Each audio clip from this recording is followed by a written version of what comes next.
Kaixo, hemen duzue Kirmen Uribe. Kirmen euskal literaturako pertsonaia garrantzitsuenetarikoa dugu.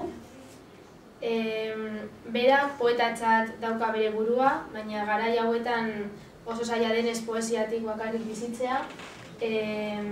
Liburuak eta komikiak ere idatzi ditu. Kirmen Bizkaiko kostaldean jaio zen, Ondarruan 1970 urtean. Gaztetandik idazten du, gazterik hasi zen musika taldeentzat letrak idazten, eta gaur egun arte ez da gelditu.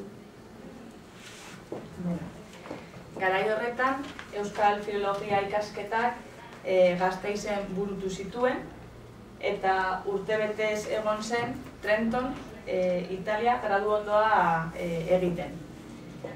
Irakasle, itzultzaile, interpretari eta gidolari lanetan aritu izan da.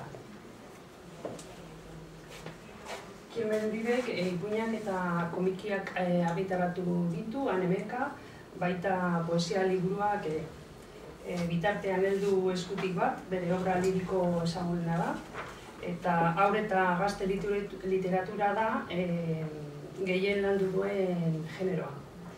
Libururik aipagarrienak Garmendiaren abenturak dira.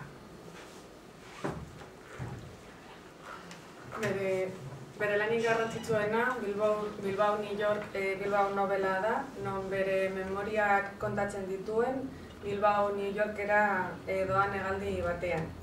Gainera munduko hainbat unibertsitatean eman ditu hitzaldiak, baina poesia jaialdetan parte hartu ere. Beraz, hemen oso idazle ospetsua dugu, Kirmen Uribe, ez bakarrik Euskal Herrian, baizik eta mundu osoan zehar.